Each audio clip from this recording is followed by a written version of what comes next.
alina ny vavaka izay voataontsika dia isira anankiray ifampitantanantsika irahantsika amin'ny rojo iara ivavaka foantsika mandritra ny fotoana rehetra hitrotrom-bavaka mba ho vita soamantsara ny tsangam-bato ny fahadimapolo taona ifampitantana koa tsika ety an-tany ary mbola ifampitantana hatrany an-danitrany iara ivavakantsika marana an'izao fotoana izao. Andriamanitra miotrika ny lohanay makasitraka anao manome voninahitra anao tamin'izay rehetra nataonao no tanterahanao teto tamin'ity andro alohan'ity ho fanokafana ny fahadimapolo taona nitandreman'ny dada sy mama. Faly Jesosy ianao fa manana mpanompo naharitra teo amin'ny fanompona nandritran'izany 10 taona izany. Faly koa izahay zanany manana ray aman-dreny reharehanay ary mino izay Jesosy fa fifaliana ho anao koa no nahitanay teto androany tao anatin'izao fiderana izao. Makasitraka tompo reo ny mpanomponao tsirairay avy fantatrao daholo ny aminy fantatrao isa-tokantrano fantatrao isam-batan'olona izay rehetra ny anatin'ny fony manginany Jesosy nentiny teto androany nangatahany taminao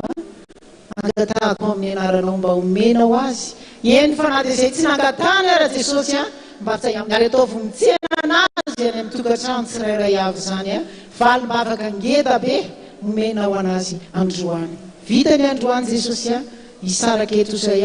ny rapitso maraina mbola itoy eto ny exposition ny rapitso ariva mbola itoy eto ny takariva pitahina amin'ny alazao kosa ny mbola natanterahana fitaovavahana rehetra apetraka ifeno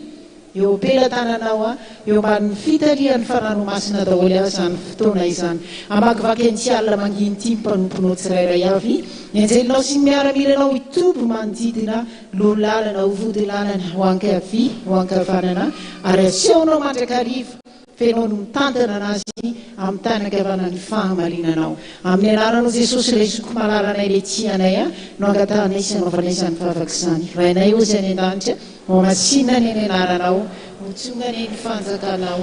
atao any sitraponao dia atantaka ny an-danitra meo anay ny alina sahaza ao anay amelany elokay tahaka ny namelanay izay meloka taminay ary aza mitondra anay amin'ny fakapanahy manafanay miratsy anao fanjakana sy ny hery ary voninahitra mandrakizay. Amen.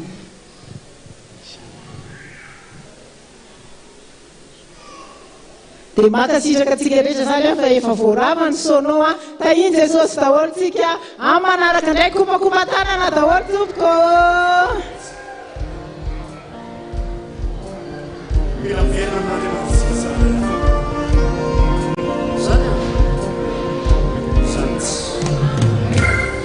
Ni fiainana an-tany dia mandariana izay hafarana mba sainy tsara